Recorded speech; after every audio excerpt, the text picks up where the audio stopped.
Miss হবে না আপনার পছন্দের টিভি শো। দেখুন জি5 অ্যাপে একদম ফ্রি। রিঙ্গিটা শরবত খেয়েছে কিনা কে জানে।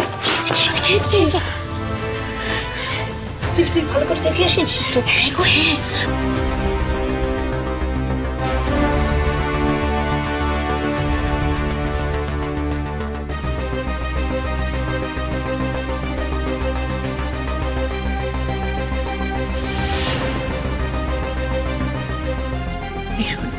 আমি দরজার বাইরে আছি, তোরা ভেতরে যা। কেউ আসার আগে উজ্জয়িনীকে এখান থেকে সরাতে হবে।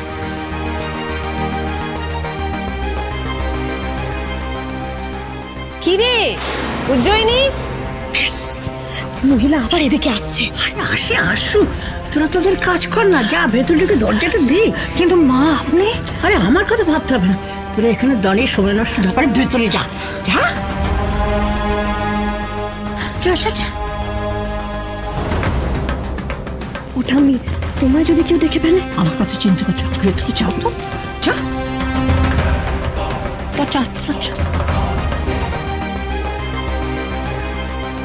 অষ্টমীর পাঠ তো চুকেই গেছে, এবার উজ্জয়িনীর সঙ্গে আয়ুষ্মানের বিয়েটা হয়ে গেলেই আমি নিশ্চিন্ত।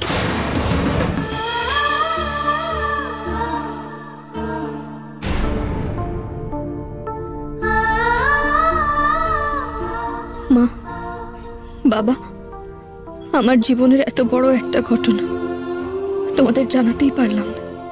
আমার বিয়ে হচ্ছে, কিন্তু তোমরা থাকবে না। বৌরানিমার যে কি ইচ্ছা সেটা উনিই জানেন।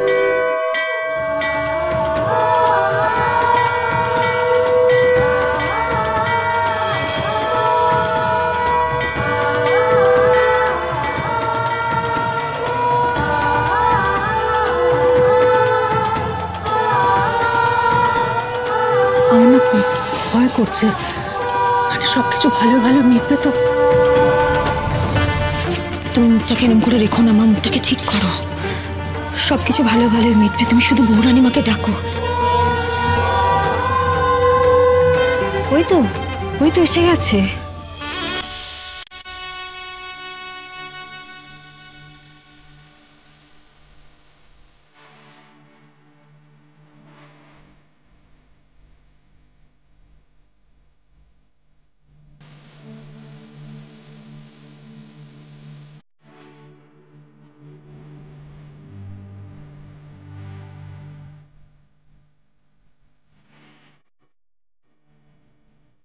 বৌরানী, অনেক ঝড় বয়ে গেছে আমাদের উপর দিয়ে, অবশেষে বিয়েটা যে হচ্ছে এটাই অনেক।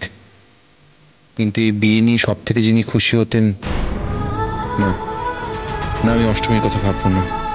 আমি শুধু চাই উনি ভালো থাকুন, ব্যাস। বৌরানী, মানুষটা নিজের ভালোবাসার মানুষের সঙ্গে বিয়ে হচ্ছে ভেবে কত খুশি, কিন্তু উনি তো জানেন না যাকে উনি ভালোবাসেন সে ওনার ভালোবাসার যোগ্যই না।